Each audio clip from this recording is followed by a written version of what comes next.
What is up, everybody? Thank y'all so much for joining us for episode number 1, the very first ever Bar and Kitchen podcast.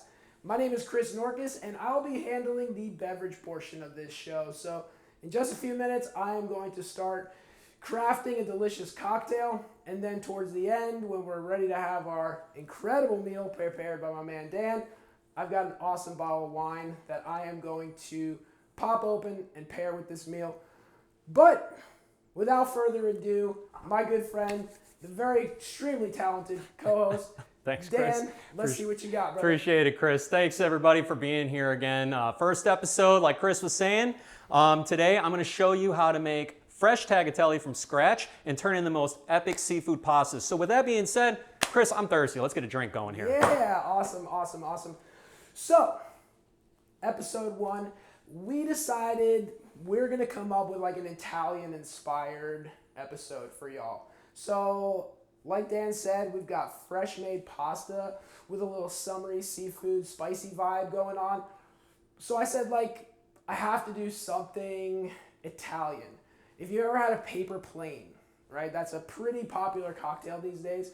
I decided, like, paper planes might be played out a little bit at this point. So I just kind of put my own little spin on it. Gonna make a delicious drink for y'all right now. So, let's get started. I'm excited, Chris. Heck yeah. If you need help with anything, let me know. Absolutely. So I'm going to get started by adding all my ingredients into the shaker. I'm going to start with some freshly squeezed lemon juice. Anytime you're making craft cocktails, you really do want to use the freshest ingredients possible. So in this case, we're going to use, I'm making 2 servings, one for Dan, one for myself. So I'm going to use 1.5 ounces of freshly squeezed lemon juice. So it'll be about 3/4 ounce per drink. A little bartender secret here is that you want to use your least expensive ingredients first, right? So that's why I'm starting with lemon juice, because it's not very expensive, right? If I started with the whiskey and I made a mistake, let's say I put the wrong ingredient in there, I would have to throw it away and start over, and I don't want to waste whiskey. No, not at all. Who wants to do that, right? So that's why you start with your least expensive stuff first. Next up, we've got Aperol. Here, you want to get some of this? Oh, yes, sir. Going over here. So we've got Aperol, which is a Italian bitter sweet liqueur. If you've ever had an Aperol spritz, you're probably familiar with this flavor. To me, it kind of reminds me of like orange soda. And so again, we're going to use 1.5 ounces of Aperol. There we go. That's going to go right in the shaker. Next up, in a paper plane, you've got a specific kind of Amaro. And that Amaro is Amaro Nonino. Amaro Nonino is like ridiculously expensive, and I don't really love the flavor. So I found this bottle. This is called Amaro Maletti. A little bit different flavor profile. So it's going to have notes of like cola, like kind of like root beer. And this is going to give us a little bit more of a rich, syrupy kind of profile to this cocktail. Again, 1.5 ounces. Now, you might notice that we've used 1.5 ounces of each ingredient so far. A paper plane is one of those equal parts cocktails. Some other famous equal parts cocktails are like Negronis. It's like an ounce, an ounce. And then you've got Last Words, same thing, everything in equal parts. As a bartender, that's great because it's easy to remember. I never even thought of that. I'm not going to lie. Yeah, so it's easy to remember. It's equal parts. So same thing here, another 1.5 ounces. We'll get a shot of that bourbon. Oh yeah, you got to get that on camera. We got this super cool.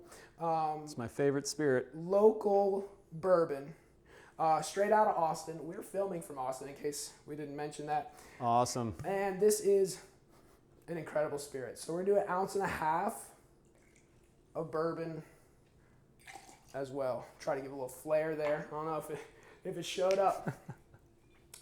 So that's it, right? We've got 4 ingredients. We've got lemon juice, Aperol, Amaro Maletti, and bourbon. You can use whatever kind of bourbon you like. I personally like to shop local. Absolutely. Like to support my local distillers or breweries, all that kind of cool stuff. So we went local here. So I'm going to shake this up with a big old scoop of ice.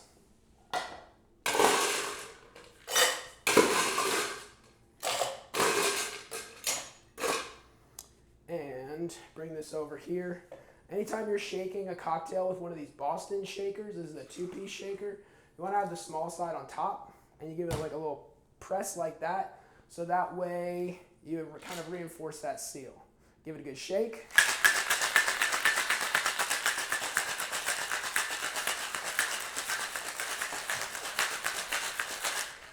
You don't want to overshake it. What we're doing here is we're doing a few things. And why is that? Why do you not want to overshake it, Chris? Because what we're doing is we're obviously chilling the cocktail. Now I can actually get it separated here.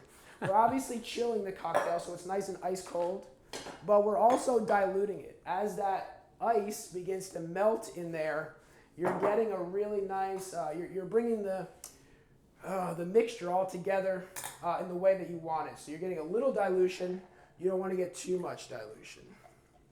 Let's see how we did here.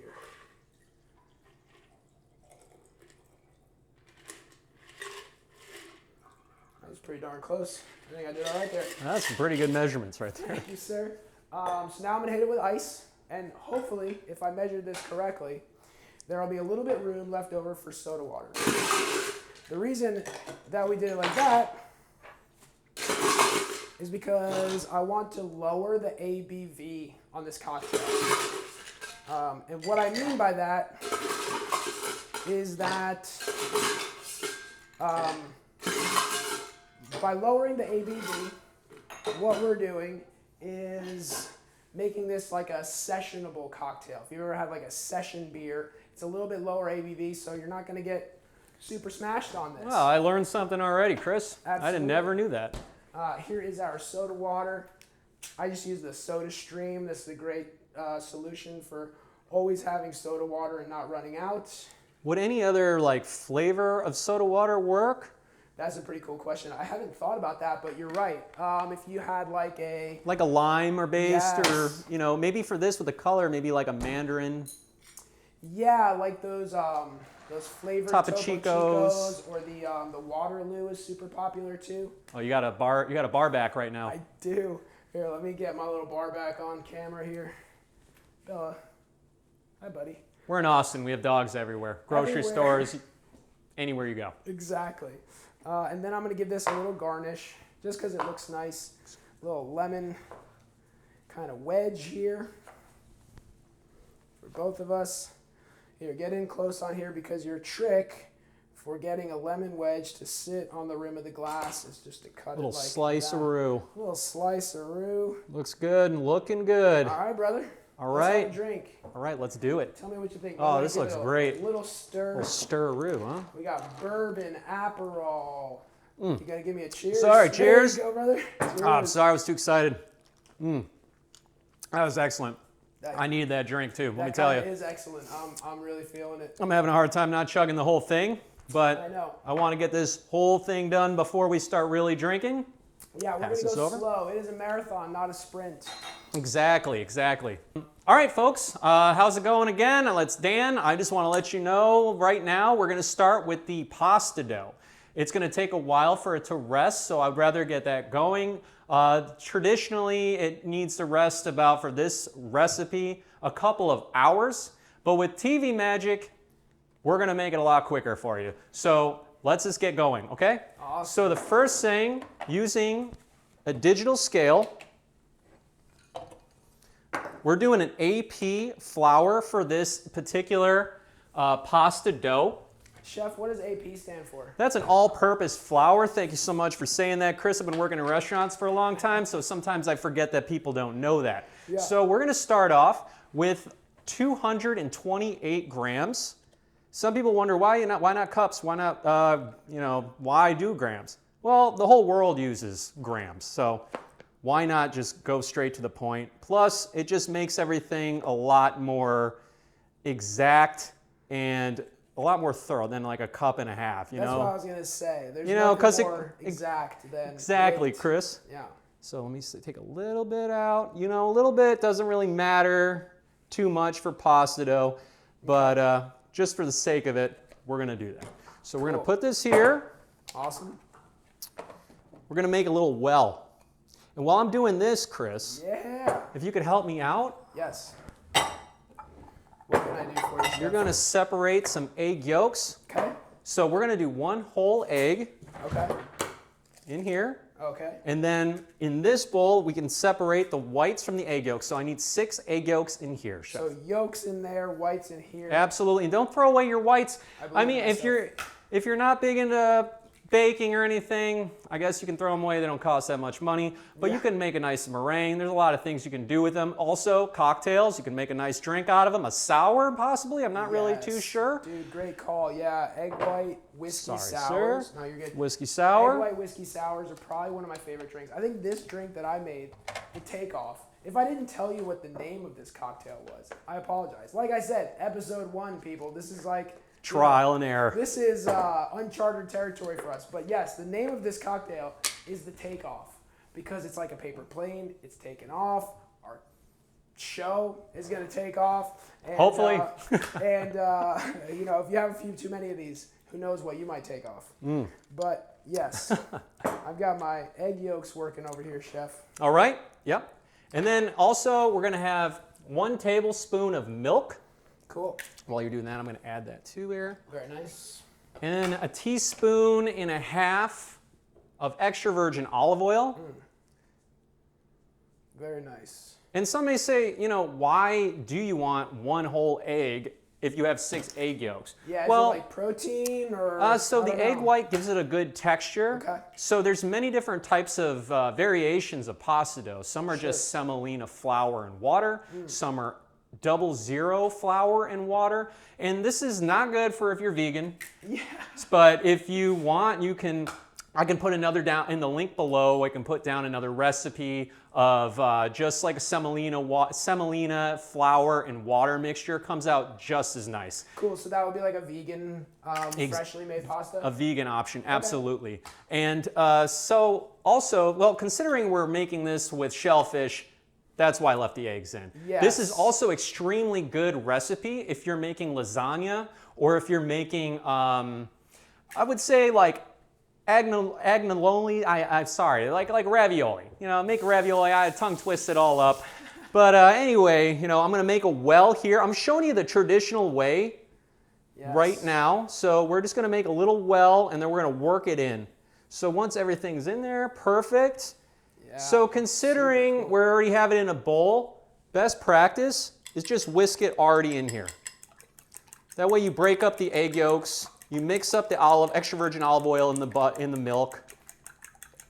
And then once that's in, you just pour it in, keeps it in.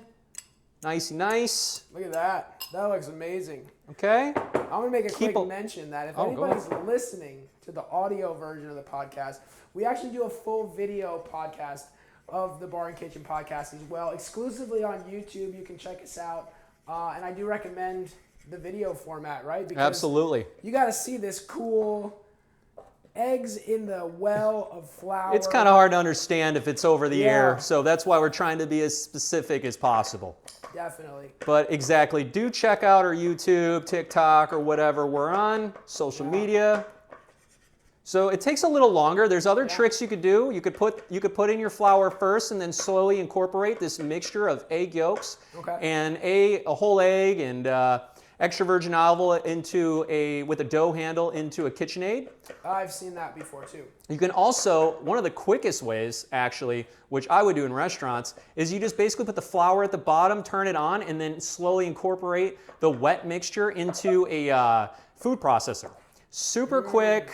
Cool. It makes life a lot easier, a lot quicker, but I really wanted to show you how to do it this way. That way... This is like the way the Nona does it, right? This old is like school, the you know? Italian grandma. Exactly. You don't want to make, everybody... fresh made pasta on the countertop. Exactly. You know, it does take a little while. Yeah, but I got you back. How about I start doing a little prep over here? I'm going to make these grape tomatoes, right? Or these grape tomatoes? So this is a mixture of several different heirloom varieties. Cool. And they're a mixture of grape and cherry. Okay. And they're nice and sweet. It's going to go nice with the different shellfish we have.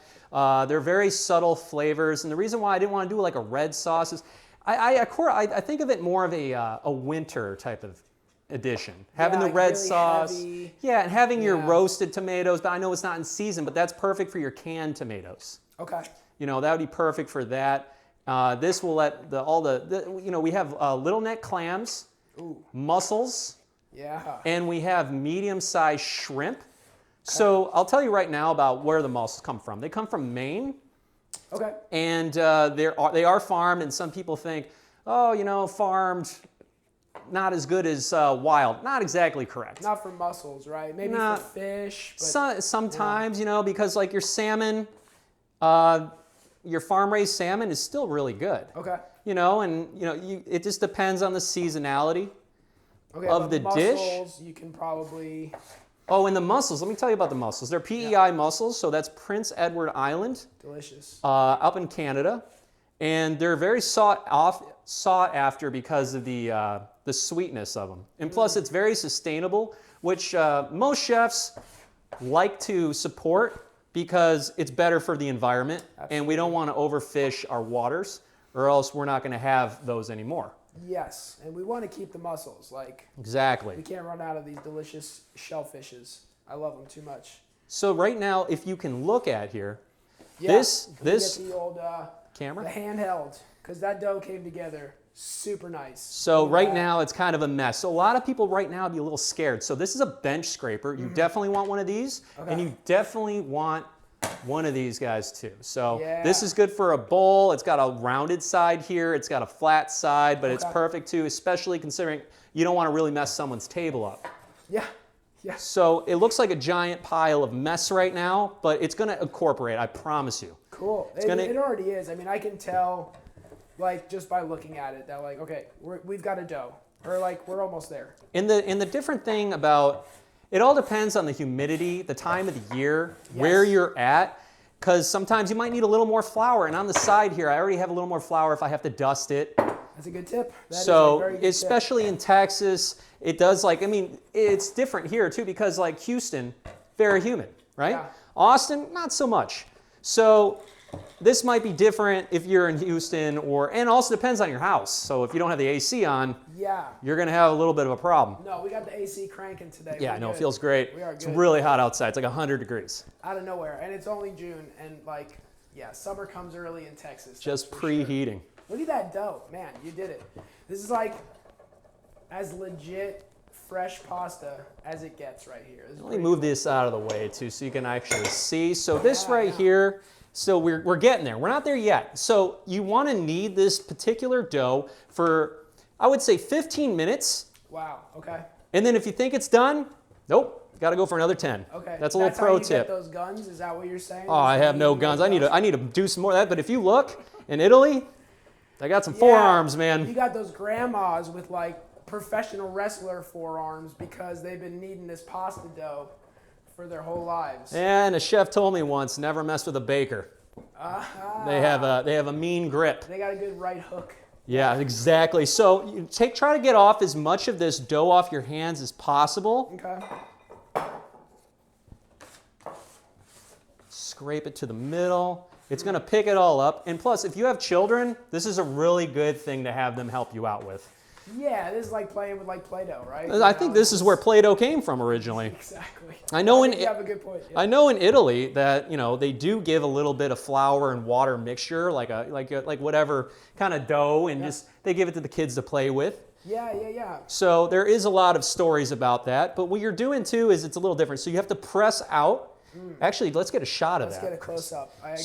So right now you see right now the gluten is contracting right now. So you move it in and then you press it out. Okay. Okay, move it in and press it out. You just keep going. If you don't think you're doing it the right way, it's okay. Now wait, let me ask you a question. Can you over knead the dough? In my opinion, no. Okay. I don't really think so. The more you get, we're looking for a very soft texture.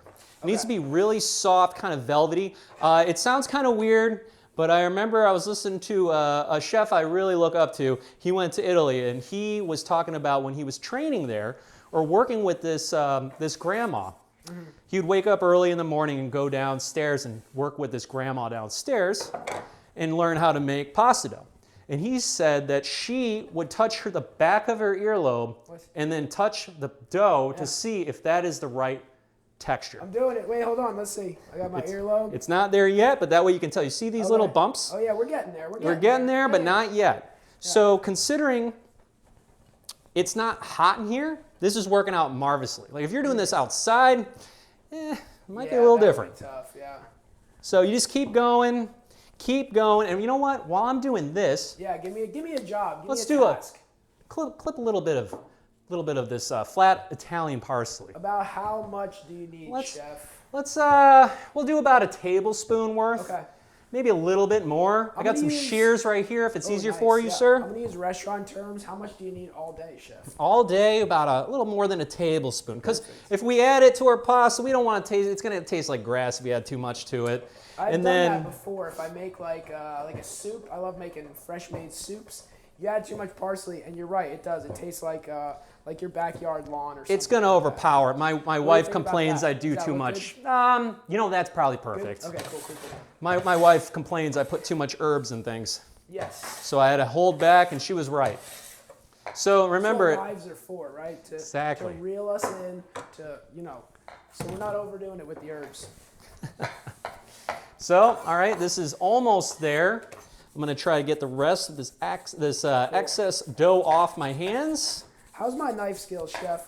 You know, we talked about this before we started filming today, that I am a big baby when it comes to sharp knives. This is one of my knives from the house. I use like really dull knives because I'm afraid to cut my fingers. I'm going to show you in a second. I'm going to do a little bit more of this. You're doing pretty well, but watch your fingers on the side. So this is what, do the knuckle, right? Let me show you a little trick. Cool. Use this knife here. I'm going to go off camera for 5 seconds. I'm just going to rip just a little bit off. Okay. And then I'm going to show you, you roll it up like a cigar, a little bit. Roll it up as much like a cigar as you can. And flat leaf Italian parsley, they don't pick off the lettuce in Italy. Yeah. I mean, sorry, not the lettuce, the stems. The stems, right, yeah. That's all flavor. That's where all the oil is. Same thing with cilantro. I like the cilantro stems if I'm making like a chimichurri or a fresh made salsa. Exactly. All right, I'm just going to call myself out right here. If you can't guess which one I cut versus which one Chef cut, I mean, come on. Like, there's a difference. He's got the skills over here, people. And plus, we're doing Italian. It's very rustic. When I went to Italy for the first time, I really thought there was more like everything had to be perfect, everything had to be like in its place. But they're very French. Would you say that's more Yes, French? Yes, it's very French. They're more laid back in Italy about things. You know, this would be perfect over there. But I have I'm very OCD about a lot of things. Like I'm sure you are about the drinks and everything. So just keep going on that. Just chop it up a little bit more. And then it'll be perfectly fine. Exactly. I'm going to move this out of the way. And I'm going to keep going kneading this guy. And I'm going to go back to my dull knife because I'm not trying to cut these fingers off. And we're almost there. If you look at the dough. Looks great. Just about there. Looking awesome. Let's see. So do you need to let the dough rest or anything like that? Exactly, Chris. Okay. So we're just about there. So thanks for bringing that up. That's a very good point. And just keep your station as clean as you can because clean as you go, you don't want to get any of this stuff already in your pasta dough because once you get the little bits of pasta dough that falls off, if you get those incorporated into the dough, you're going to have little pockets of. It's not going to be a good texture. Yeah. So I think this is about good. Okay. So what I'm going to do is I'm going to get a little saran wrap. Okay. Look at that. That's brilliant, man. That is like a perfectly... So I'm going to tell everybody. So Chef Dan and I have known each other for a few years now, right? It's been at least 3 or 4 years. Yeah, and we met working at an Italian restaurant. I was behind the bar. Chef was obviously a chef. We became friends. We kept in contact. And then just recently, we were like, hey. Super random, too. Yeah, we have this idea for a show. Let's do it. And that's why we're doing Italian-inspired episode 1 to go back to our days of working at an Italian restaurant together. So absolutely. So with that being said, If you want to get a nice shot of this, this Chris, is let your me pull finished out this product. little. So we're still going to have a little rest. So you don't want it to, right now there's so much gluten contracting that if you press it, it's going to want to come right back. If you can see, it kind of I see comes what you back. mean, yeah. If we tried rolling this out right now, what it's going to do is keep contracting. And then if it contracts, you're not going to be able to have a nice tasting pasta. It's not going to be long enough. Is it a texture thing? It's a texture, and it's going to be a really hard thing to put through this. It's going to be really hard to keep it flat. So since we did this, you do a little roll underneath, kind of like pizza dough. Sure. And we can do something on pizza dough too. That's a good idea. Episode 2. Pizza for you. So just so this does not stick to the ceramic, because it's gonna, you have egg, there's a lot of moisture. Right now it seems really dry because the heat of your hand is making it so it dries off on the side, but the inside, it's got a lot of egg yolks, a lot of milk, Very dense. extra virgin olive oil. Yeah. So we're gonna put a little bit on top. Okay. Just careful. Make it nice and slippery. That way, so it doesn't stick to the actual saran wrap. Very nice. And then you want it airtight as much as you can. That way it doesn't stick. You pull it off, it rips half of it off. Sure. So with this, we could put this on the side, Chris. I'm gonna go let this rest for how long? I would say this one particular for no less than an hour and a half. And it also depends. So say you want it to go a little quicker, you could probably, if your garage is as hot as our garages are at home in Austin, Texas, you'd probably just put it in a bowl covered and leave it outside and it'd be done. Would you look at this? Oh, look at this. The Hollywood magic. Hollywood magic, there it is. It's already done. It has already been rested. And the good thing, once you add the olive oil, boom, comes off nice and clean. Yes, that was a good step, a good tip. And let's get a little shot on here, Chris. Yeah. It's So nice and shiny. it's nice and relaxed. If you saw, it wasn't a ball anymore. Yeah, poke at it again. See, look, it's stuck. All right, yeah, because when you did like this. See, it's came not right coming back, back and now out. it's That not. means Okay. that means the gluten is completely relaxed. Very cool. So are we. Have a little bit more of your drink. Get I relaxed should. like the gluten. It's really good. So now, next thing, take off Yeah, a little like bit. you said, clean as you go. You definitely want to clean as you go, man. Yeah. And try not to put any of this, a lot of the pasta dough or any of the bits. You want them in the trash. Do not put them in your sink. It will gunk up your pipes. Gotcha, yeah. Keep an eye on that for sure. So, Unless you rent. If you're a renter, I put everything down the pipes. don't listen to Chris. Yeah. This is not professional advice at all. So we're gonna quarter this. Okay. And the reason why is it's gonna be easier to work with. Sure, that makes sense. And Man, this is that a looks perfect, like edible right there. it Looks does, like a right? bread Like roll, little you know? beignets or something. Yeah, beignets, Little exactly. cafe du monde. So, now, with a little rolly pin, Cool. you want a little flour on the surface. Chef, are you gonna use all 4? Or do you want me to kind of stash those away?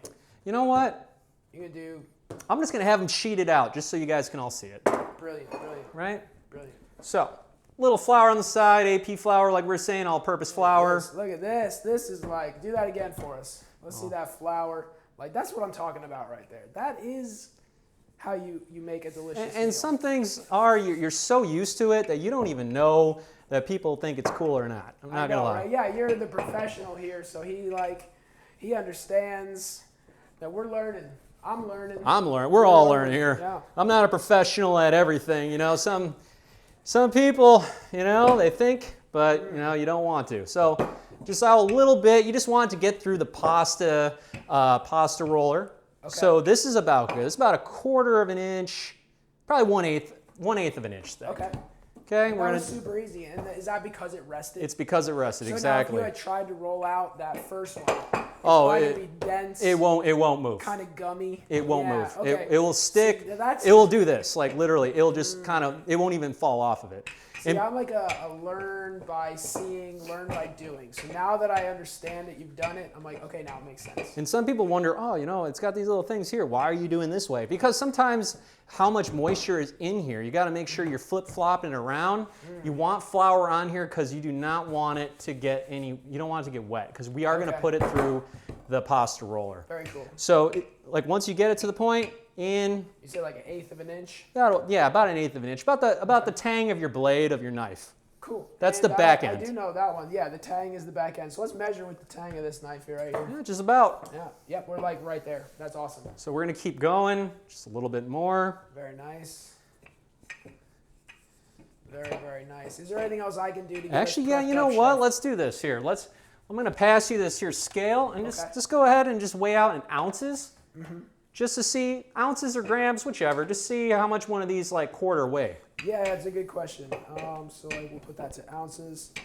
And we got 3.3 ounces. And that way we can see how much portions we can get out of each roll. Very, very good. Yes. You want to know your yield. You want to know how much you're getting from everything. Yeah, you got friends coming over, family over.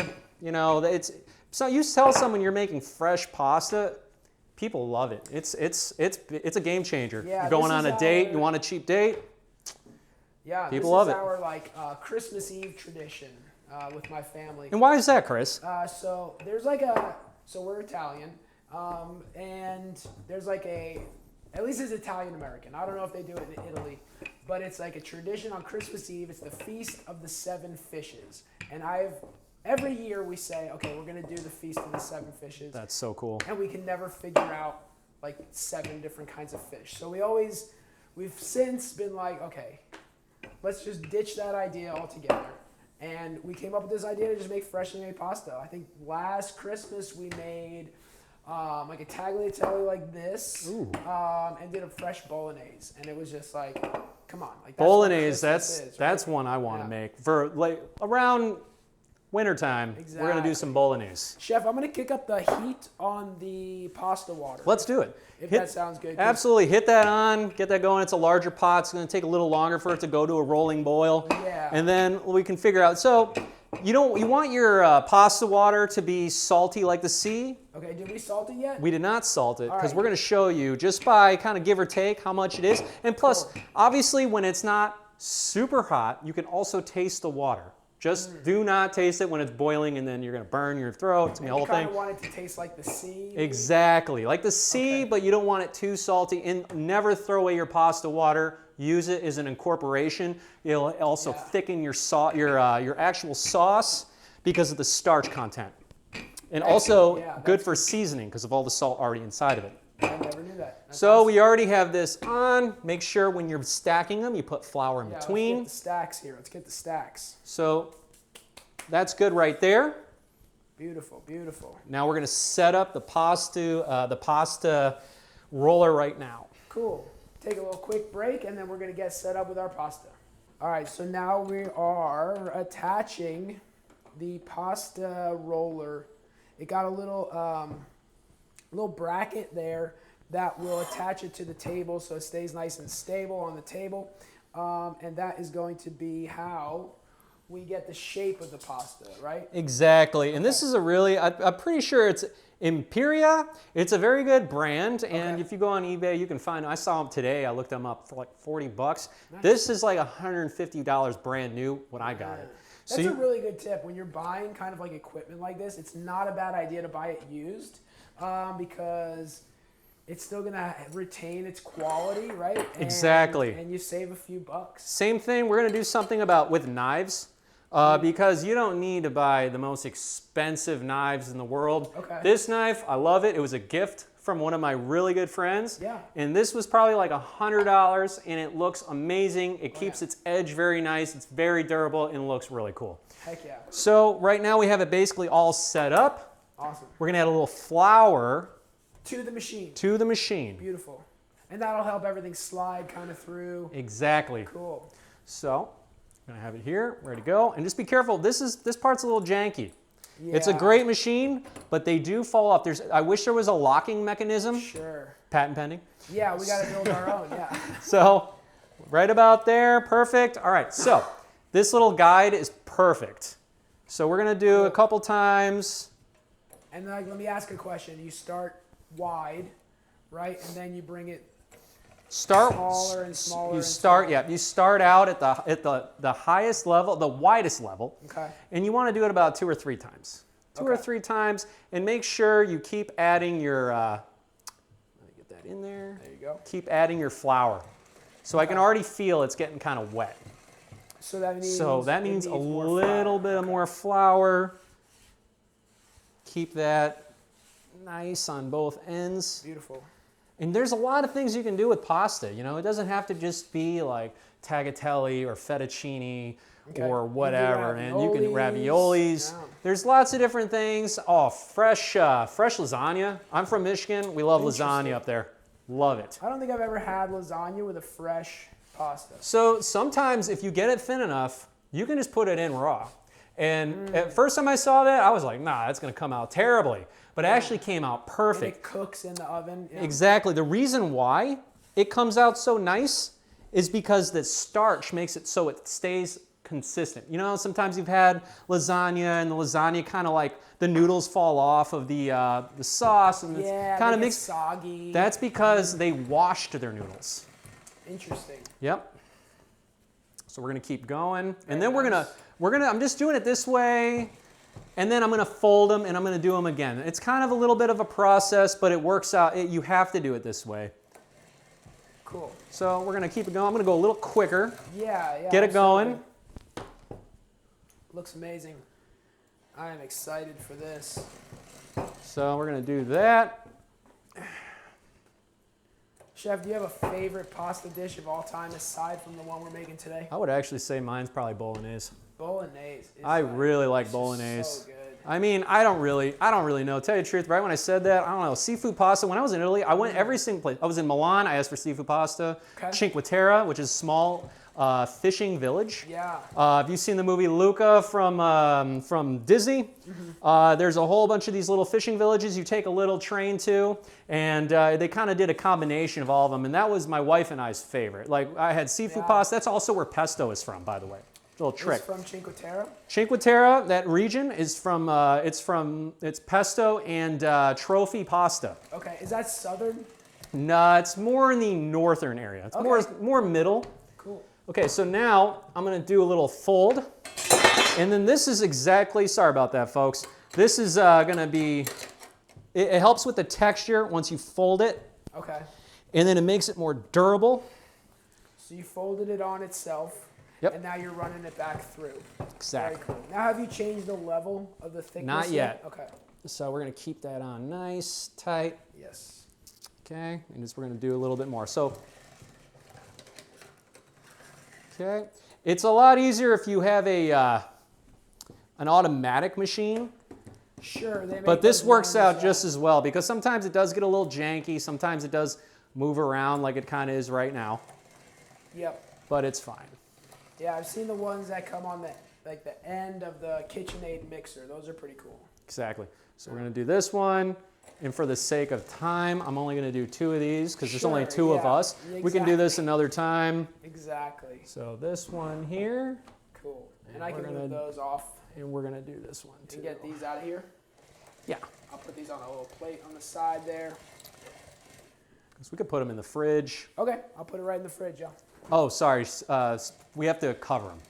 They're going to dry out in there. Yeah, I'll do saran wrap. But that also that brings me to a good point. Basically, you can make these, and then you could have you don't even have to buy your own dry pasta. You could just hang them on. I've seen that. You can hang them on a clothes hanger and have them sitting there, let them dry out for a day. And then how long do they stay good? Like a lot longer than months. I have actually I never thought of that. I figured forever. Yeah. Exactly. Even if there's egg, it doesn't matter. It's going to be fine once it dries out. Use it year round. I'm going to go selfie mode right here, and I'm going to. Okay, so now we're going to move it. We're going to move it down a couple. Okay, let me couple come over notches. There. You moved it down on the little dial right there. Yeah, there we go. Cool. Keep it from moving. I'm going to wrap up this extra pasta here and get this in the fridge for tomorrow or whenever we decide to make pasta again.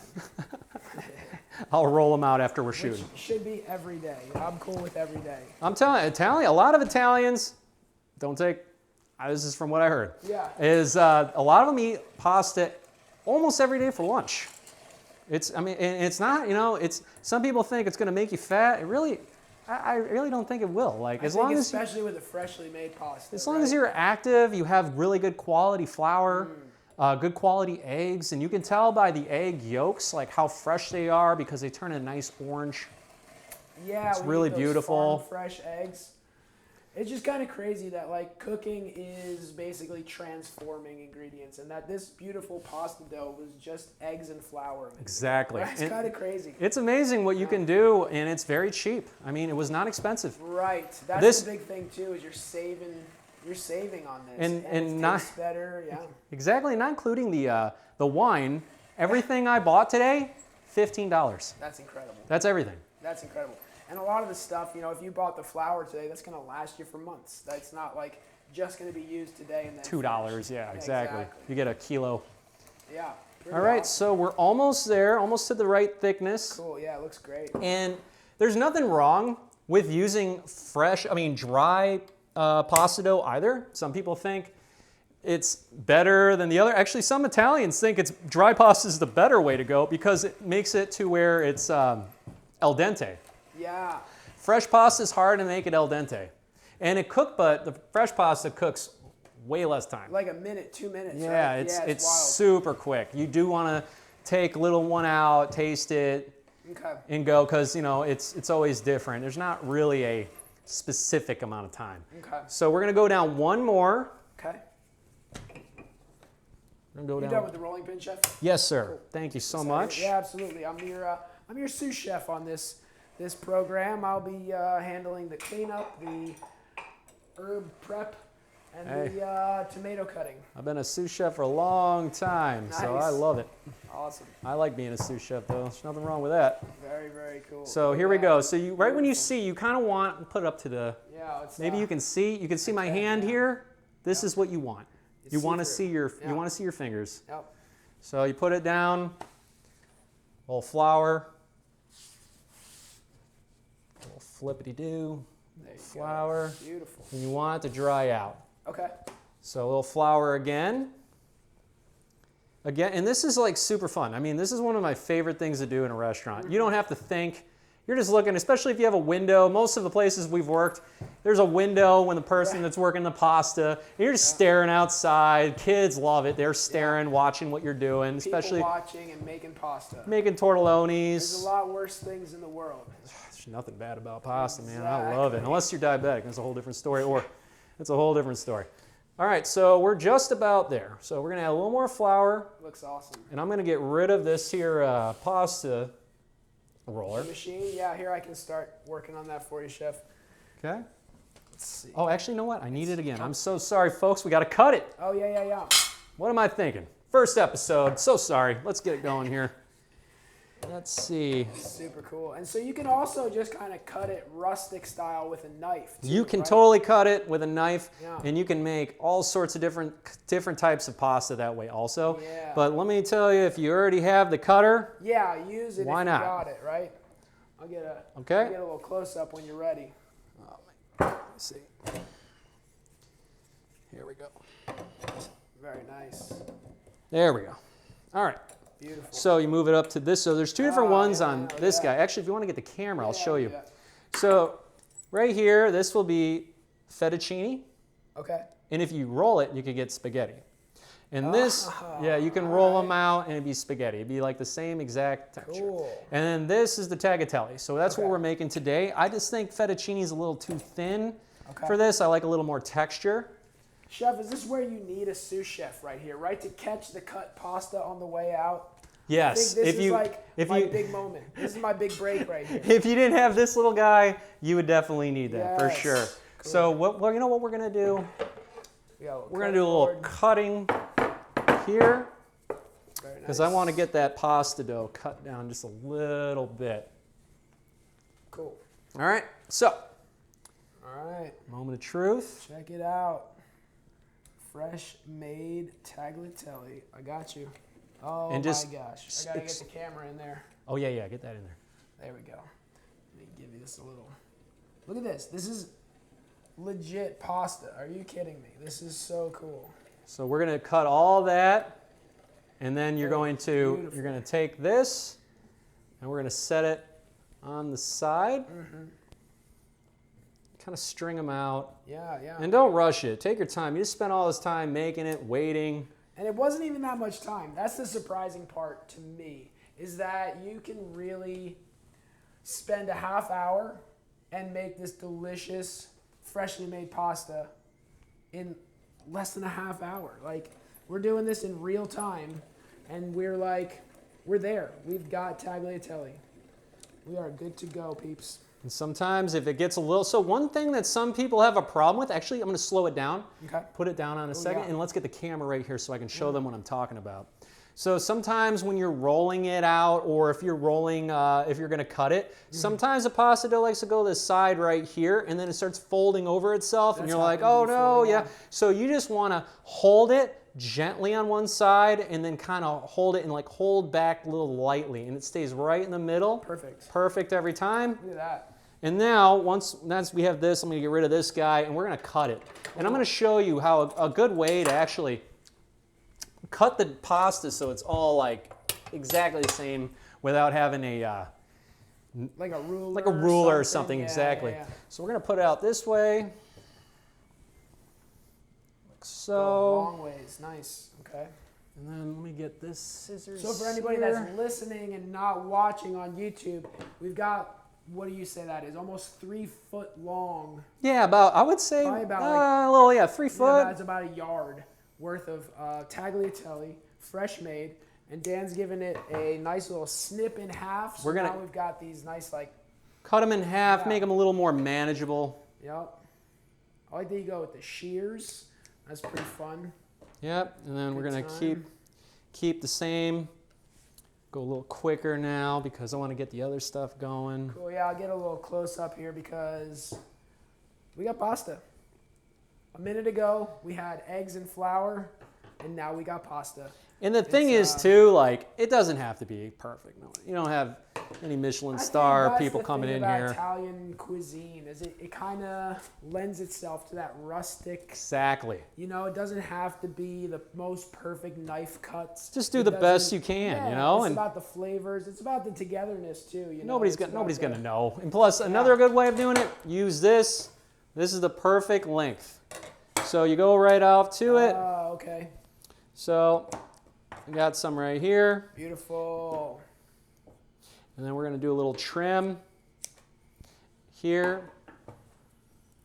And then we're going to do a little roll. Yeah, the roll. I love the roll. You got to like turn it into like a little ball like that. Just a little bit. You don't, you know, it doesn't have to be like perfect. That's probably like what, like a half portion right there? Well, yeah, we'll see. You want about 5 ounces, okay. Which is a pretty heavy portion.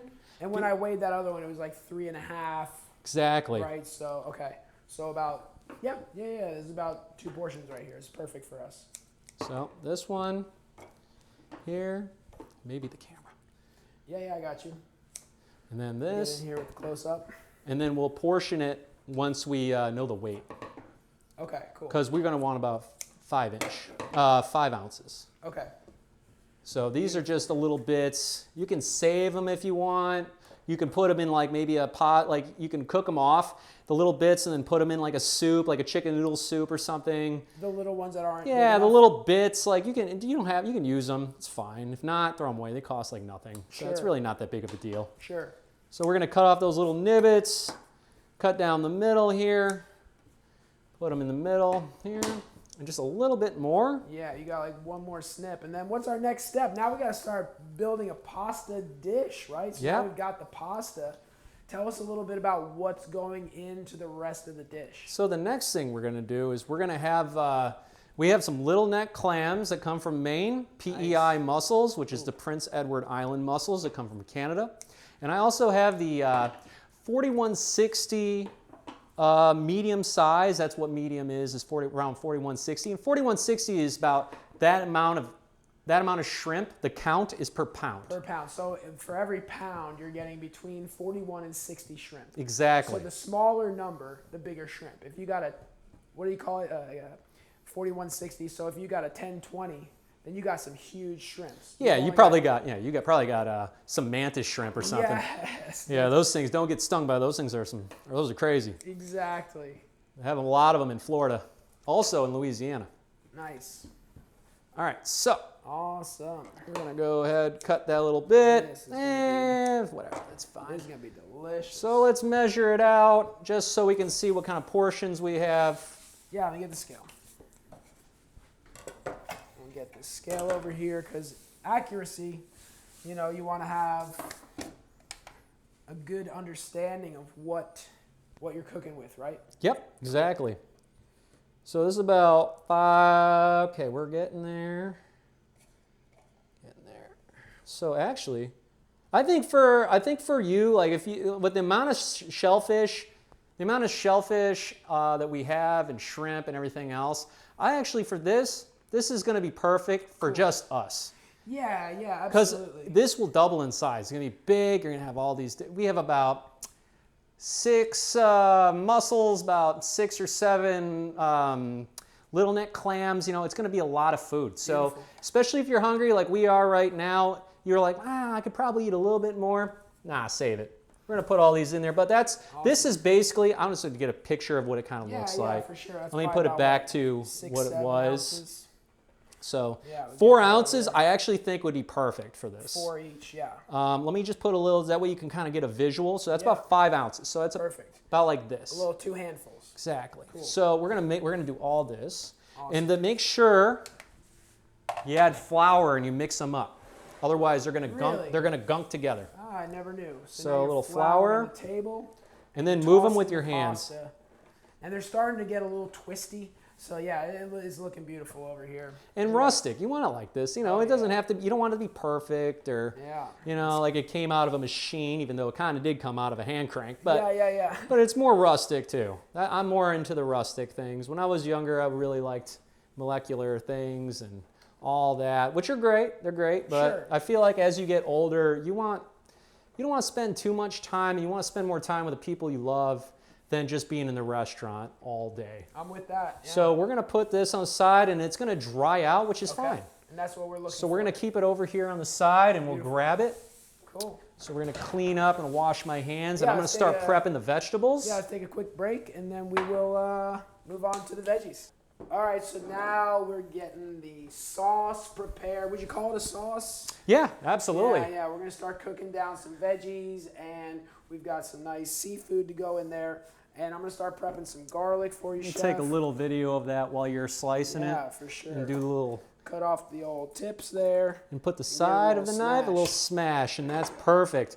There's also a way you can get those off if you have a lot of garlic to peel. You can just put it in a container with a little bit of water. As long as you make initial cuts on it, shake it up, and they'll all be peeled and no problem. Very, very nice. It also depends how young the garlic is. Because if the garlic is really, really young, sometimes it's a little harder because it's really tight. So it's hard to kind of separate.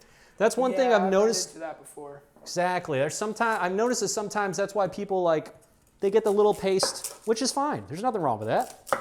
So we got a little bit of shallots. Okay. That's what I'm going to add here.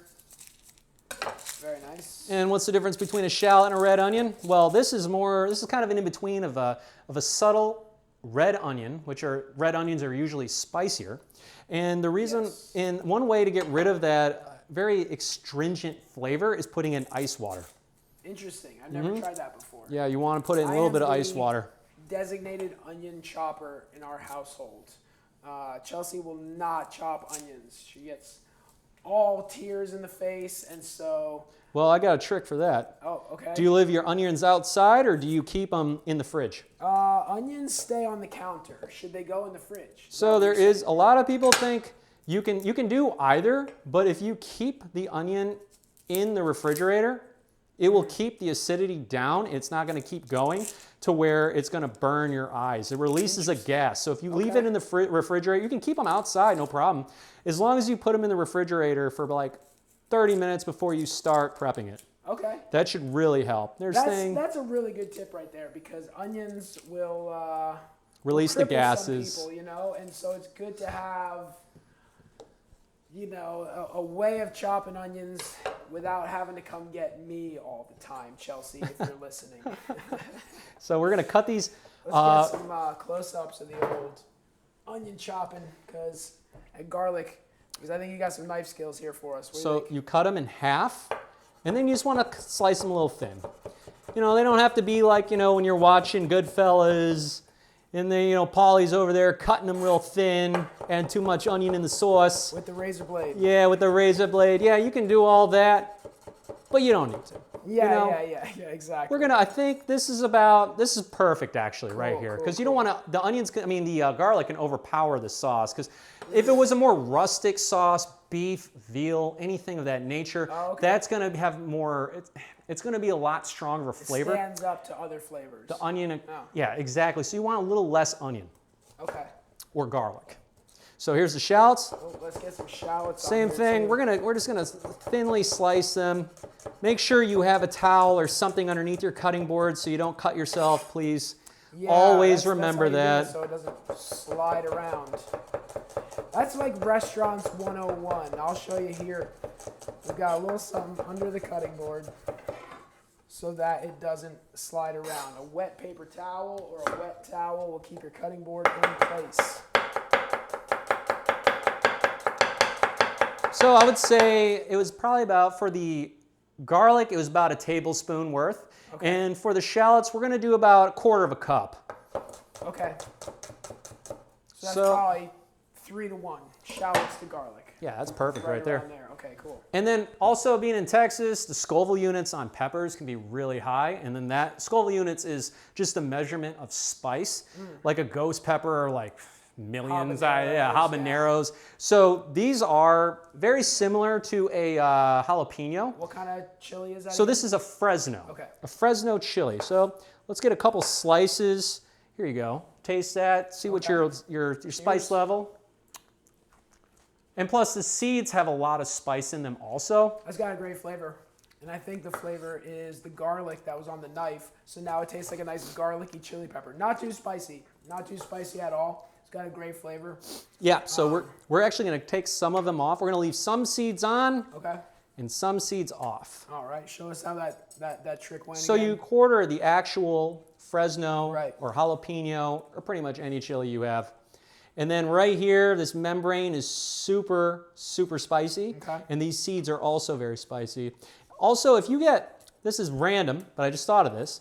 If you have tomatoes, like a nice heirloom tomato or something like that, keep the seeds, dry them out. You can use those, germinate them, and make your own tomatoes at home. That sounds like a fun project right there. So we're going to keep this. Now we'll keep that one. A little bit of spice. Yeah, a little bit of spice would be good for us. So this is another good thing right here. Okay, let's check it out. So be careful if you slice this way. On the skin, sometimes it's hard to get through. So sometimes it's better just to go through the flesh. Okay.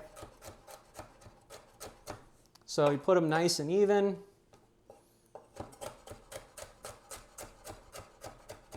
So. Beautiful.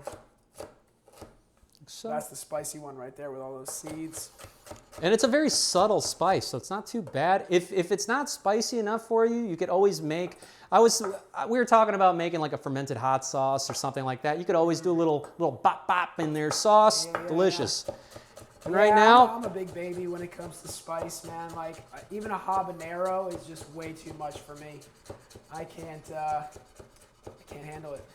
Habaneros, yeah, they're spicy. My mother-in-law, she eats habaneros whole. I couldn't even imagine. Like popcorn. It's crazy. Couldn't even imagine. So here we go. We have this is about the same. It's about 1/4 cup of the Fresnos. Yeah. So we have everything rolling. A little wash of the hand. Do not touch your eyes. That's such a good point because like when you're cutting up a jalapeno or a chili pepper, all that spice sticks to your fingers, and no matter what you touch, especially your eyes, you are going to be burning for forever. And that goes for other things that are sensitive. You know what I'm saying? Exactly. So right now here, let me get this out of the way. Actually, we got our garlic, our shallots, our Fresno. We have our flat leaf Italian parsley. We have our mix of the heirloom variety of grape and cherry tomatoes, and we have our fresh pasta that we just made. And here we go. Let's go. Here we go. Also, I forgot to bring up, when I shelled my shrimp today, I actually just put them in a pot of water and just let them simmer, lightly simmer, because you don't want to be too strong.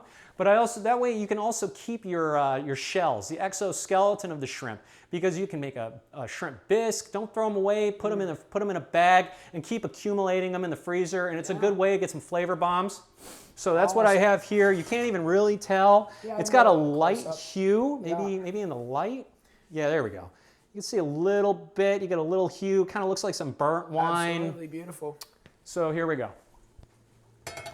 We got that pasta water rolling. So if this was, if this pasta water is, the heat is on, chef, yes.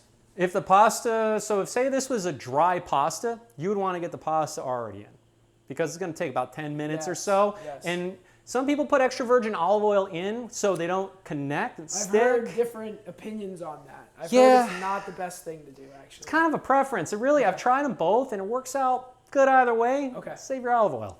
Save your olive oil, Just, people. Yes. just, you know, it's expensive. Just make sure you just do a little twirl. Perfect. So we're going to turn this on. Okay. We're going to go nice and low, though, because this is extra virgin olive oil. It's got a very low smoke point. If it smokes, it's going to be bitter. So we're going to add a little bit of olive oil, probably about a tablespoon or so. Just kind of eyeball it. Exactly. We got a little bit of cream. We're going to add a little tiny bit of cream as a stabilizer.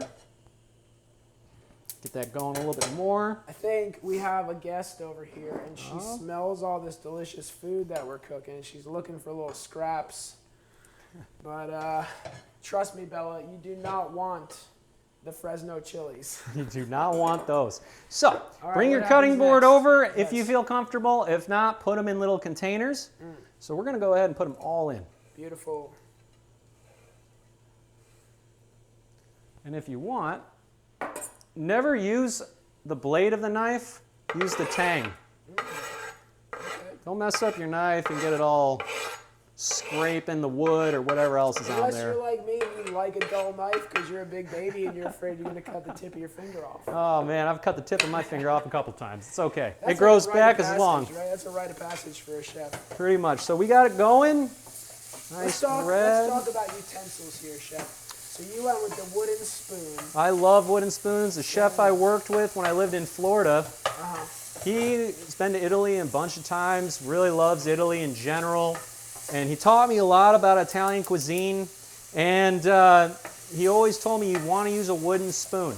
Okay. He's the same person who told me that you want to add salt in the water to be like salty as the sea, Nice. but not like the Dead Sea. Okay. So you don't want to be floating in the pasta water. No, you don't. You want to be able to swim in it. So here we go. like We got this. it nice. We're not going to melt them. And melting means where it pretty much completely dissipates. The structure of the shallots and the garlic completely go away.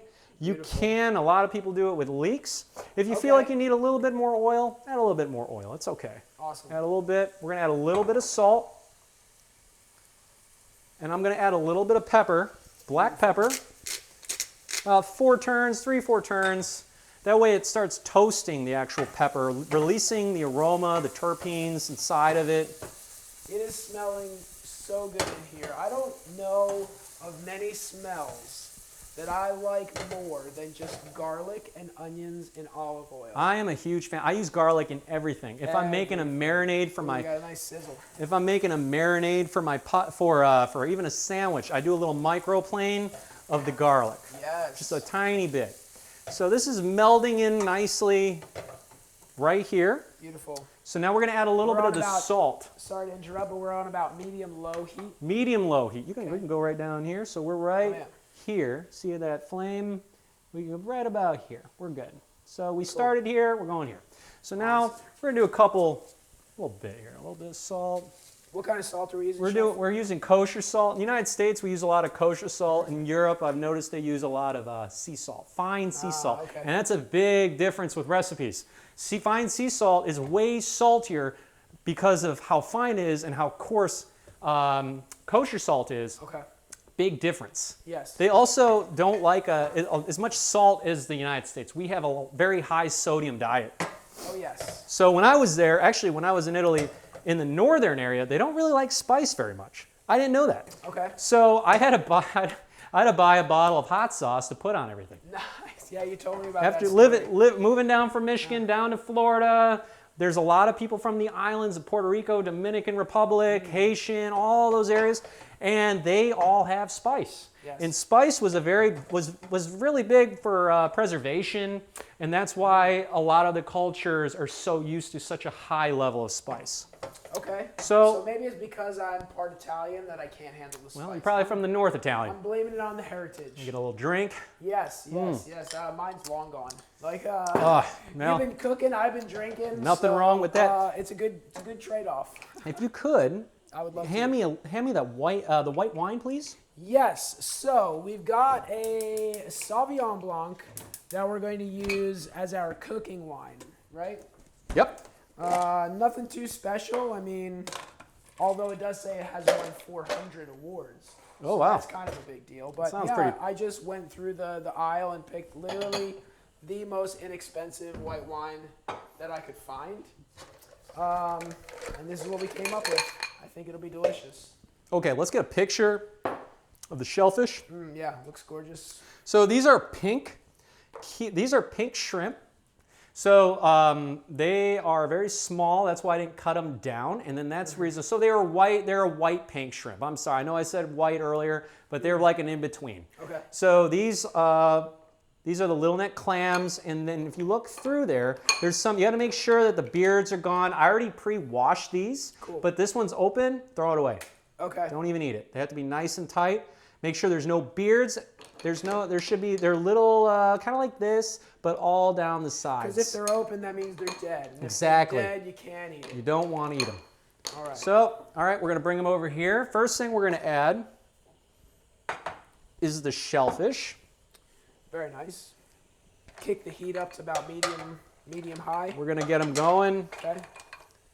Just get that excess liquid, and always also purge your mussels. I forgot to bring that up. Purging your mussels means you're submerging it in a water. Okay. Cold ice water, not warm. Okay. And then that way, it releases the sand from the inside of the actual shellfish. Same goes with if you have scallops that you haven't shucked yet. Same with those. Okay. Same with little neck clams. So if you want to get a little picture of this, we're going to turn this heat up. Come in close. We're going to turn the heat up. So we're going to get that going. A little toast on it. On this side here, we're going to turn this all the way up like we already got. Okay, that's turn this up because stock, you don't want to add cold. You don't want boiling. to. Yeah, you don't want to add cold stock. All right. Okay, So once that goes, we're getting there. You're seeing all the frying going on. Oh, it's beautiful. Yeah, the color is amazing. So we're gonna let that sit. Okay. And we're gonna get that camera in 1 second.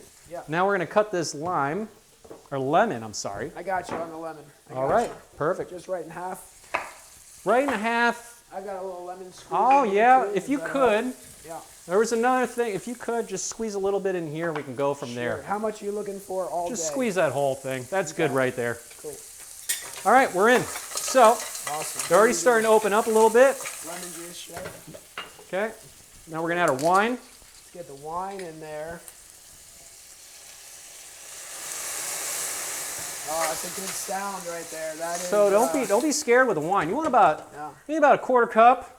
Okay. Bring that up to a boil, and let's add a little bit of that shrimp stock. Nice. Now, when I chose the wine for our dish, I chose a different wine than the one that we're going to drink with it. But they say that you should use a wine that you would drink by itself regardless, right? Exactly. Okay, so let's make sure. So we also sorry about Let's that. give this and a we try. we also covered it so it steams. Bring it on high. Bring Yeah. it down a little low. I think so. Very good. Not bad, right? I like it. You want to throw me that cap for this, chef? Here you are. And when we're going to put the wood spoon away. We're going to go to the tongs. Nice. So Nice. also if it's hot, pick it up with the tongs, set them down with the tongs. Yeah, and you covered that too. So you're steaming things, So right? we're going to steam. We're steaming right now. Right, That way like it opens up the bivalves. Stop And we're also going to take it off because you don't want to be scraping on your oven. So Okay. pick it up nice and easy. Shake them around. But you want to keep that lid down. If you don't have a pair of tongs, you don't feel comfortable doing that, Yeah. get another towel in your hand and hold the top if it's too hot, okay? Okay. So once we do that, we're going to look. When you open it, open away so the steam doesn't hit you in the face. Let's get this moment. captured on camera right here. Oh my gosh. And then hold it right above so beautiful. the liquid goes back down. You don't have a big mess. Very smart. Look at that. So now the mussels are beginning to open up. So the clams are kind of getting there. So they're almost there, but this is what we're going to do. We're going to take another bowl. We're going to take our mussels out until those clams are completely cooked, because we don't want them to turn them into rubber. Exactly. Because there's a lot of residual heat going on. These are already hot. These mussels are beautiful, nice and plump. Take a nice picture of the inside so you can see. Real close up in there. See if you want a little, like say you just wanted clams, you're really hungry, you can just eat them like that. You know, so we used to work at an Italian restaurant, and one of my favorite starters on the menu was the mussels with the grilled bread, and you had like that white wine butter sauce. Yeah. They're very good for you too. They're rich in omega-3. It's very lean protein. Yeah. It's very rich in minerals and vitamin B12, I believe. Okay. So it's very delicious, very good for you. Awesome. Also, extremely cheap. Yeah. So, yeah. How's our pasta water? Nice and salty? Pasta water is ready. It's good. It tastes perfect. I am not going to add these in until these clams are open. Okay. This will take no time to cook. And I don't want this to be done before those. Perfect. So up. So we're going to keep going. That's why I made that little stock. That way, you know, it's got a little bit of wine. It's got some more flavor. Because instead of adding like chicken stock, which you could, but I think if it's shellfish, let's just go all shellfish, you know, like all fish in general. Makes sense. So we're going. It's going to be a little bit of time, and we're good. You can also make some nice grilled focaccia bread, nice toast on it. A little bit of, you could take take a piece of garlic, cut it in half, and then just so you get a little bit of garlic aroma, just rub it on that nice crusty bread, and then it gives a really nice flavor. That's like one of my favorite things. So we're just garlic. Garlic is just my favorite thing. Exactly. It's delicious. Any form, yes. It's good for you too. It is. It is. So almost, they're starting to open up. Yeah, they are. Yep, I see it. We're gonna add the rest of this stock. Beautiful. Okay. Keep it going. Awesome. We are doing it right now, folks. We've got the pasta ready to get in the water. We've got our shellfish cooking down in those awesome aromatics. We got fresh herbs and tomatoes ready to all come together. Like, we're coming up on the home stretch here right now. We're almost there. And we're putting together a heck of a meal. And if you could, sir, could you grab the 2 plates so we'll have them ready to go? Yes, yes. I'm also going to take this butter. Nice butter holder. I was telling Chris, this is awesome. I love this thing. Yeah. Is this salted butter? That is unsalted butter. Unsalted, perfect. That's question, gonna, and the reason why I asked that is because it's already a salty dish. I want to make sure what kind of butter it is before I add it, because we already have. You want to control the salt, right? Exactly, because we already have the saltiness from the actual bivalves themselves, the saltiness from the water, and then we're going to add more salt if it's already incorporated into the butter. So I'm going to take a nice little gander. Look at that. We're open. We're ready to go. Turn that down. Actually, just turn it off. Turn it off. Turn it all the way off. Completely off. Take the lid off. Oh my gosh, they look amazing. Smells good. Dude, it smells incredible right now. So I'm just gonna remove them completely. Get that shrimp going. Oh yeah. I have the heat. I have the heat completely off. Okay. Because the shrimp's gonna take no time. I'm gonna add that pasta. So if they don't open, they might be dead. So that's another thing. One that hadn't opened. Dan threw it right in the trash. That's the way to do it. Yeah, you don't want to get sick. It's not worth it. Okay, so we're gonna get that reducing. Now, Chris, if you could. Yeah, let's come in. Let's just get it in. So we're gonna slowly incorporate. You want to kind of break it up as you're dropping it too. Break it up, and then we're gonna stir it in too. Okay. Do we want to set a timer for this, or are you gonna? No, I'm going to look at this clock right here. We're at 6:09. We're going to check about 2 minutes. Awesome. So we're 2 minutes on freshly made pasta versus what, 8 to 12 minutes? Depends on the thickness. If it's like orecchiette or a orecchiette, whichever you want to call it. That one's a lot thicker of a pasta, so it takes a lot longer. It takes about 12 minutes for that particular pasta. But if you have a thin one, like bucatini takes like no time to cook, even if it's pretty much dry because there's a little hole. It's kind of like a straw. Like a hollow spaghetti. Exactly. Like a spaghetti takes a lot longer because it's completely filled. But the bucatini is very quick. So we're going to look. We already see it rising up. On the side here, I got a little strainer on a pot. We're going to try the pasta. So it's already floating, and usually that means it's pretty close. I mean, it's pretty quick. Beautiful. Are we going to throw it against the wall, see if it sticks? No, I've heard people do that. I personally go against that. I'm not trying. I worked with a guy who did that, and it just makes your kitchen a complete mess. That pasta, I am speechless. That is so good. So what do you think? Is it close? I think, first of all, it's perfect. Yeah, it's done. It's done. All right, so what we're going to do... First of all, it's salted exceptionally, so the pasta has flavor. It's seasoned. The texture of it is not anything like the pasta you get, down aisle 7 at the grocery store. This has kind of a more fresh and kind of like a Chinese egg noodle, if you will. Yes, it's definitely an egg noodle. Yes, I mean, that's where it came from. Yeah, it's got that bite and the flavor. So all that, let's get a picture of this this pasta water. You see how cloudy it is. Yeah, I'm just going to throw that away, right? So, no. So we want to keep it, and you see right here, this is what I'm saying. You don't want, there's a lot of starch and it makes a big mess, and this will help thicken. We're going to cook this down a little bit more to almost like a nappe, which means to stick the back of a spoon when you push it, so it's nice and nice viscosity on it. Now, I've been in the industry most of my life, and I've never heard that term, nappe. Nappe, yeah, it's French. That's where it coats the back of a spoon. Back of a spoon, it's French. All right, so I knew about the back of the spoon, but I'd never heard that term before. So we're learning something new today, everybody. I hope y'all are ready for this, because it's coming. It is like, it's about to be on. So, let's see where we're at. Looking nice, good. It's getting nice and thick. We're gonna add a little bit of cream, not all this cream, just a little bit, probably about a tablespoon. Half tablespoon, Yeah, about a tablespoon, just a little binder. I don't want it to be like, like an Alfredo or something. You want some richness, though, yeah, a little bit of richness. There we go. Bring that up to a boil, be nice. Gorgeous. So we're gonna, this pasta right here is good. You just wanna keep moving it around a little bit. Yeah, you wanna hand me some tongs or? Yeah, we'll put it in there in a second. Yeah, perfect. Cool. And then we'll take a little bit of this pasta water. Excellent. We're gonna add that to it. Nice and starchy. Yep, we're gonna add that, and that's the reason. You wanna get your sauce basically where you want it.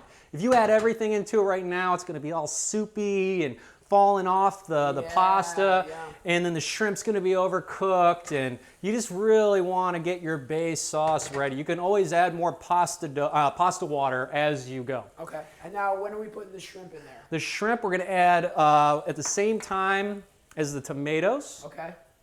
Would you look at those tomatoes? Those are cut like perfect. Those are really good. Those are really nice tomatoes. We're going to add a little bit actually of pepper. 1, 2, 3. Okay. 3/4 turns. We also are going to add a little lemon juice at the end. You don't want to add it right now or else it's going to become really bitter. I like lemon acidity with my seafood pasta so all the time. Go ahead and yeah, that's me. Take that. Try that. Beautiful. Try that. And when you're also smelling, make sure that you're wafting the steam to your nose, because if you go straight up, you can get a 3rd-degree burn on your nose. Trust me, I've seen it. That is worth a 3rd-degree burn. That's how delicious that is right now. That is. Do you have health insurance? Absolutely. Yeah. That's outstanding. All right, yeah, you got that clam flavor. You got all that really nice, rich flavor. Oh, yeah. Okay, so right now, we're going to turn that heat a little bit down. Okay. We're going to add our shrimp. Beautiful. You could get the camera. We'll put that in. The old handheld going. We'll put those in here. They don't take long to cook. I mean, they start, you can already see in a second, they're going to start turning very red. Yeah, if they start curling completely, they're going to overcook. I heard that you want your shrimp to look like the letter C, yes, not the letter O. I mean, right? yes, it also... You want it to completely close into a circle. You want it to still kind of form that half-moon shape, right? And it also depends on the type of shrimp. Sure. Because some are a little elongated, especially if they have the heads on them. They're usually a little more elongated if you look at them when you go to your local fish market. So we're going to go, we're just about there. Cool. So add a little bit of pasta water. this. Very nice. Because you want it to still be a little loose, right? You don't want it to be too... You're making a pasta sauce, not a steak sauce. Exactly. So we're going to do a little Oh, mix. let's do a little mix. That looks amazing. So we're going to do a little mix. Oh, beautiful. And it's going to keep going. Because don't worry, if people say, oh, the shrimp's not cooked all the way, there's residual heat. It's going to keep cooking. Yes. So you want the pasta already in there, soaking up all that sauce, adding the saltiness. So now is the time you want to taste your pasta while you're cooking to make sure if you need to add any more salt. Okay. You don't want to add any more salt because it's already soaked up into the actual pasta noodles themselves. Mm-hmm. Yeah. I mean, seasoned perfectly from my little taste.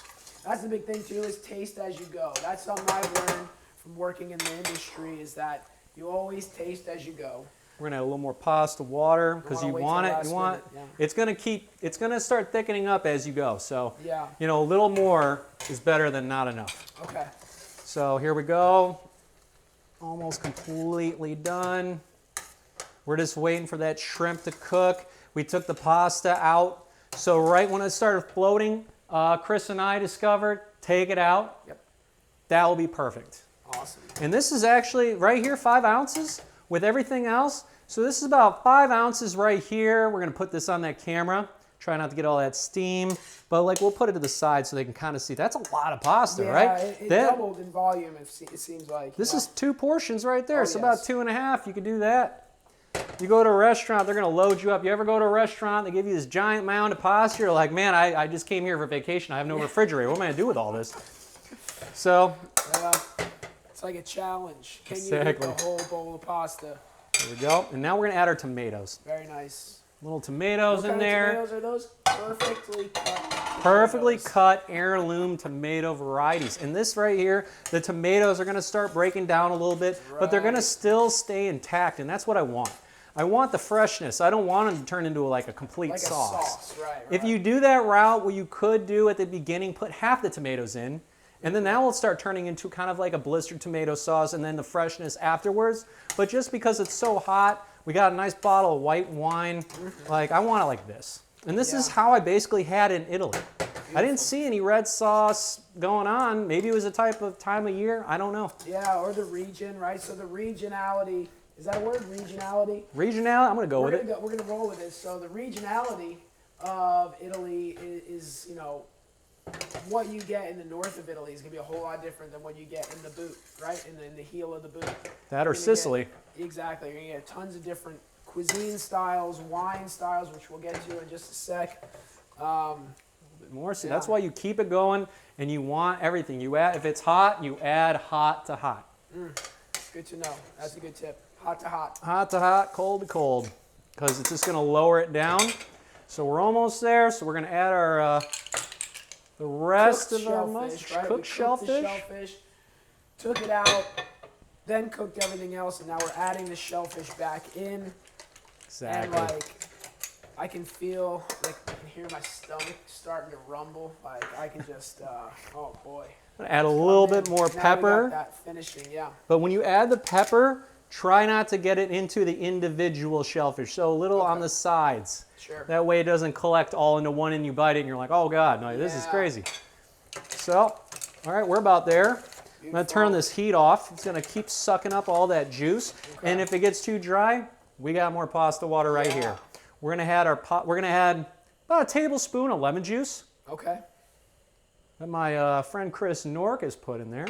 Hey. We're gonna add a little bit of the parsley. Gorgeous. So we may, just because we did about a tablespoon of parsley, you don't have to add all of it. Okay. You know, you can like add. Like you said in the beginning, you don't want it to taste like the backyard. Exactly. Lawn clippings after you know, mowed the lawn. And it's all preference. You know, if you don't like parsley, put chives in there. You can put anything you want. Yeah. Basil will be really nice. Oh yeah.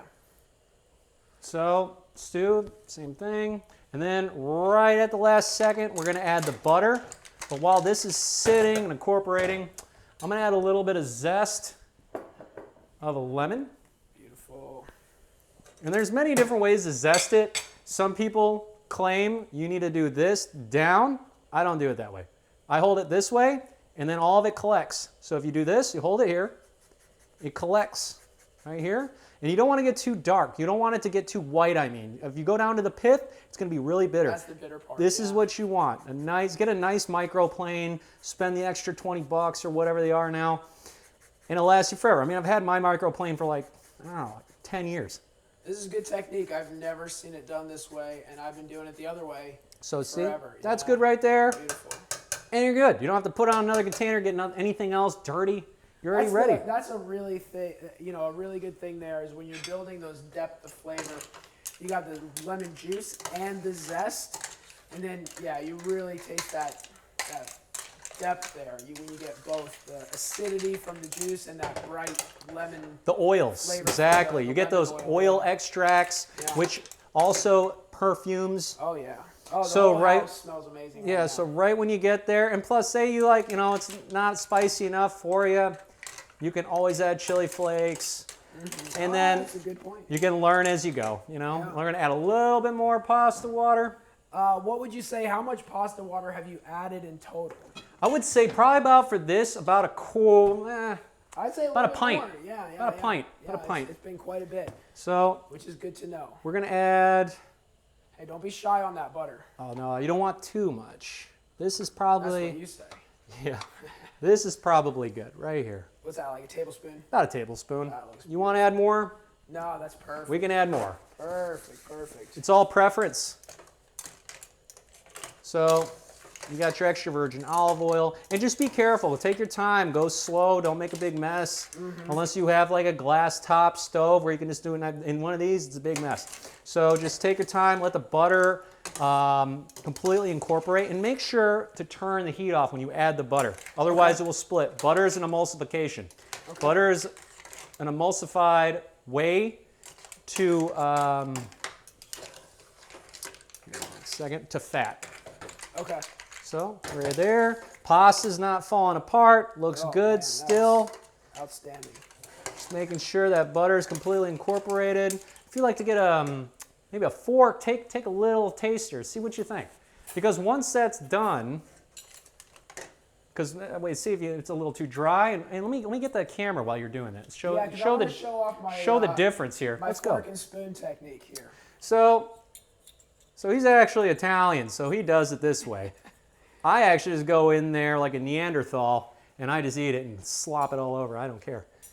So That's outstanding. that's what it looks The lemon like. is so bright and fresh. The pasta is cooked perfectly. Amazing. So we're gonna get it going here. We'll put them on this part right here. Brilliant. So, and let's see. And for this, I'm gonna add, just for plating wise, I'm gonna take the shellfish out because it's a little, a little janky if you don't. There's another way you can do it too. You can always take the mussels or the clams and meat out of the shell if you want to put them in a butter sauce and twirl the pasta nicely if you're trying to like impress somebody. We're going rustic today. Yeah, the presentation looks so much better with the whole shell. Yeah, that's what I saw too in Italy. At first, it changed my whole perspective of cooking when I went there. It was mind-blowing. Yeah. Because I was all into all this stuff, and they're like, no, we don't do any of that. I'm like, really? They're like, yeah. I'm like, oh, okay. Now I know. And now you can actually see, I'm sorry about the camera, let's get another one here, how much liquid. So we have that, but we're going to add a little bit more pasta water, just a little bit. So we're going to about a quarter of a cup. There we go. Nice and moist. There we go. There's many different ways you can do this. I'll do the plating. I'm plating. Oh, yeah. So we're going to do a little bit here. And take your time because it splatters all over. It can get real messy. Yeah. So we're going to do a nice little thing here. Looking good. So we're getting the pasta with the sauce and some shrimp right now, and then you're going to kind of creatively, elegantly plate the shellfish on top of what we have right now, if I had to guess. That's exactly it. And we're just going to do the best we can, try to make it nice, get those colors. Don't forget about the colors. And then all the ones that are still left in there, get a little spatula. Scrape it down. Get all that good stuff in there. That is the good stuff. Get all that clam liqueur and all that. The flavor. So we're gonna move this here, and then I'm gonna place this. Try to make it as nice as you can. Oh, you're achieving a beautiful presentation. And if you're really hungry, you don't have to. So you can just skip this step, dump it in the bowl, and go. Just eat it right out of the pan. I do that all the time. I'll stand right at the kitchen and I'll eat while I'm just standing there. So I made mine a little more watery. I tried making Chris's a little more nice here. I think they both look outstanding. I am about as excited to eat this as I've ever been to eat anything. This is. We're loading up. Yeah, it's like a little crazy. Okay, and then we can do a little olive oil. Yep. The finisher. That is where it's at, right? And that's it. That's it. That's all it is. You know, you can put if you want a little more color, you can put a little parsley at the end. For sure. You get some microgreens if you want, which are really nice, super healthy for you. Yeah. Those look great too. So, yeah. And then that's it, Chris. Let's get some forks and you can start eating it. Yeah. Put it with the wine. Yes. Let's talk about that wine. Let's get some wine set up here for us. Take a quick break and then we'll get the wine set up. So, this is the wine I chose to pair with this delicious meal. So this is a northern Italian style wine. We've got a Soave Classico. Ooh. Very nice, 2020. Like the song. So, yes. Suave. Suave. So we've got a little different style of wine classifications in Europe than we do in America. So you've got your old world style wines, which are your European wines, and your new world style, which is, you know, Australia, United States, that kind of stuff. So typically in Italy, they classify their wines, or they name their wines after the region instead of after the grape. So, you know, here you've got Chardonnay, Cabernet, regardless of where they're grown. In Italy, they refer to it as the city or town in which it's grown. So Soave is actually the town.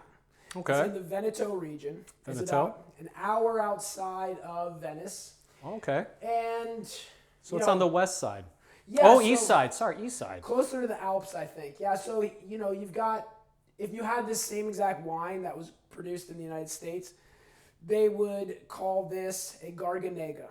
So that is the grape. So this is 100% Garganega. There's no blend going on here. It is 100%. The Italian government is very controlling when it comes to their wines. Yes, they are. What you're allowed to call it, what you're allowed to put into it, where you're allowed to grow it. So you see this little label right here, the DOC. Yep. That is the government agency that said, okay, we put our stamp of approval on this. You are allowed to call this Soave Classico. Wow. In order to be called Soave, it has to have 70% Garganega. Okay. They can also blend that with Chardonnay and Verdicchio, which are also two other grapes. But this one, 100% Garganega. So we're going to pop this bottle real quick. And they do that a lot with many things. Prosciutto, Parmigiano Reggiano. Yeah. They're very big on making sure what they say is what it is what it is. So Yes. it's I'm not surprised, but it also makes sure that people aren't, you know, trying to sell you fake stuff, which Right. I really appreciate that. Yeah, it's like a little bit of insurance. You know, you're assured that it's going to be exactly what they claim it is. And so, a little interesting fact that Soave Classico was it was actually the second biggest imported Italian wine in the United States back in the 1970s. Why is that? It was just super popular, and they were Okay. producing a ton of it. The number one grape, the number one wine, what would you guess it is from Italy? I would say Chianti. Yeah, exactly. It was. I just remember getting those little baskets, the bottles, when you go to restaurants. Eat his liver with some fava beans and a nice Chianti. And I actually, sorry to cut you off, I was actually realizing that Texas is perfect for Sauvignon, I would say Sauvignon Blanc grapes, right? Yeah, Texas has a really cool wine scene up and coming. Or Sangiovese, actually. Sangiovese, which is the Sangiovese. grape of Chianti. And that is, it lends itself well to the growing climate here in Texas. I don't want to try something. Chris showed me something really cool. He put it at the back. I want to make sure I don't spill it. It won't spill. And This then, is a great way to aerate your wine, like right like this. oh, okay. Kind of cool, kind of show off a A little little bit. spinny roux. You can see the legs. One cool thing that we like to do here is if you want to get your little Oh, camera here, that's nice. you want to take a little Yes. video. Let's do it. One way to see, I'm going to move that real quick. One way to see the color and the clarity of the wine is to hold it over a white piece of paper. You see how right here, there's like, you can see the color of it? Oh, yeah, I can. Yeah, right in there, you can kind of get the color of the That's wine. a smart idea with the white. Uh-huh. So you can Yep. see the blend. So when you're tasting wine, you want to, here, why don't you give this a taste with me? Let's do it. You want to first kind of look at it, right? So we just looked at the color. It's got that nice straw yellow color. Then next, right, like you're doing, you want to give it a sniff.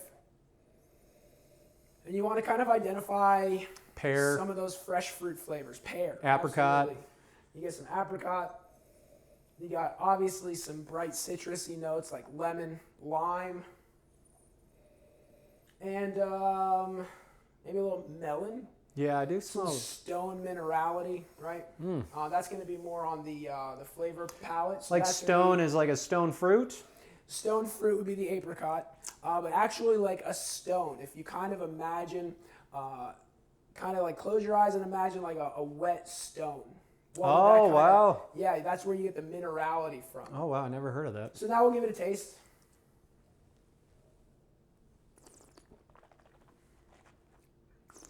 And it's smooth. A little spicy. This is about 13% alcohol. A little spicy for sure. So let's have a glass. And then let's enjoy this meal. I'm so excited. And one of the best ways, so you got a white shirt on, or you're with your girlfriend or whoever, wife, you're eating this in the shell. A lot of places, they'll take them out of the shell so it's less messy, because it's one way you kind of want to have almost like a knife and a fork with you. That way you can separate it from the actual shell itself. So it's kind of like, Yeah, let's see what you're talking about here. so see right here, Yeah. you got to move it move it to the side, kind of shuck it off. Okay. You know, because you want the shell for flavor, but usually when you get something like this, you have another container you can put all the shells Yeah, a in little while you're discard eating. bowl. Here, I got a discard You bowl. got a discarded bowl, perfect. Yeah. And then All that right, way man. you can just kind of put it in. Let's jump right in. I'm going in head first. This looks outstanding. I'm going to get a little shrimp on there. Thank you, brother. Oh yeah.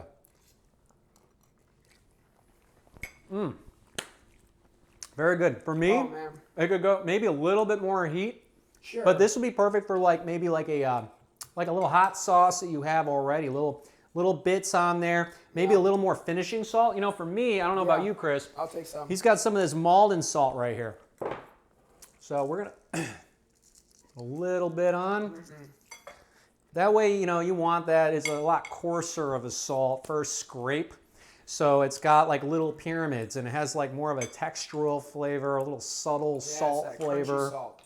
This is outstanding. I mean, I am like kind of blown away at how delicious this is.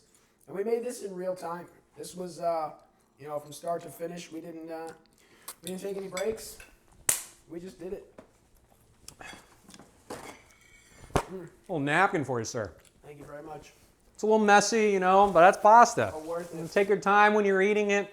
The sauce is not gooped up into a pool. It hasn't dried out. It stayed with its characteristics of what it is. It's a home run. It is. Yeah, I think it goes exceptionally with You the know, wine too. and if you want, you can always add a little bit more lemon juice. You got more lemons, you get a little on top. Sure, yeah. You know, but that's Yeah, based a little more. brightness. Also, if it gets a little too, you can always there's different flavor like Meyer lemon, extra virgin olive oils, or blood orange olive oil. I wouldn't suggest that for this one, but you can always incorporate that, get a little other flavor because of the citrus notes from the oils that blend with the oil. It really gives it an amazing aroma. Yeah. Kind of like, you know, when you add truffle to something.